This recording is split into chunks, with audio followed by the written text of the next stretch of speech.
we'll go back to Trumpy stuff in a second, right? But also, can we just quickly talk about Mark McGowan? Now, I struggle to believe this is true, but I double-checked some of the behind-the-scenes reporting. Apparently, absolutely the case that the excuse given, Gary, for why the West Australian Premier won't go to Canberra with all the other state and territory leaders is because the Premier of a state that has some cases of coronavirus, he doesn't want to be in the same room as that person. Now, I have no doubt by the time the sun comes up tomorrow, this will all be, oh, it was a joke and said in jest and all the rest of it. But what absolute garbage. Now, you've just lived through Anastasia Palaszczuk getting a victory lap, playing the lowest card in the deck and winning, but this bloke's found a way to go even lower.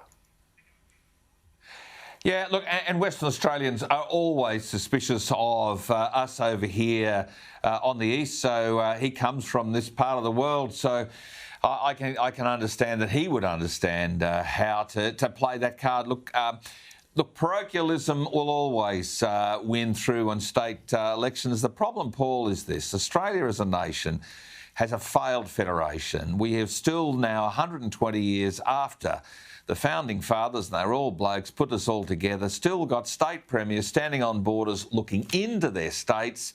The only people that can do any reform in this country are the feds. And McGowan says, well, I want to be completely ignorant of any form of reform. We're Western Australians. We only just agreed to join this federation anyway back in the 1890s. It really was. I mean, the Constitution preamble in the British Act said, and Western Australia should it agree.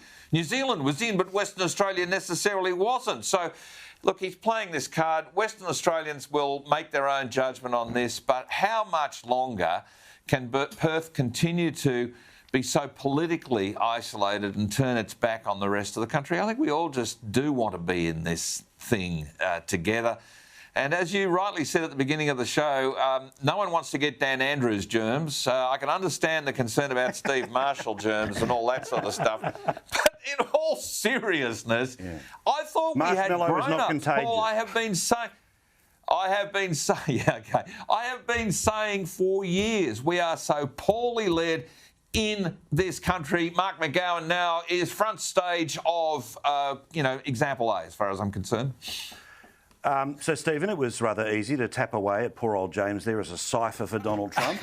But feel free to explain, how the heck is this a good look for a state premier? Paul, as you know, the National Cabinet is a fiction. It has no legal basis whatsoever. So it's sort of like a glee club. Right. And if I agree with that. That's a real joke, not and Paul will tell you, I've been opposed to this. Yeah, you hated it the whole time. From day one. It was an important body to get us through the worst of the health crisis. It has no relevance to the day-to-day running of Australia. But the Pied Piper approach, Gary, mate, the Pied Piper approach, you have Pied Pipered the Freckleton off a cliff, you have Pied Pipered the opposition leader off a cliff in WA. The Western Australian opposition leader is off a cliff shortly when Matthew Guy challenges him. And you've seen the disaster of the line you've been arguing. It is just not saleable. The people will vote with governments that keep them safe. And they voted for Marshall. They're going to vote for the Tasmanians again, I suspect, because he put in the hardest border of the lot, and he's never been criticised by you, Gary. Paul's given him a few touch-ups. So this Pied Piper, it's just it's on a little island. absurd. You might have seen it. It's south of you there in Melbourne. Look, it's not a case of giving anybody a touch-up. We've all got to work on this country together. And if McGowan thinks he is the keeper of all great knowledge, come to National Cabinet, get the best idea of this federation at work in all parts of the state.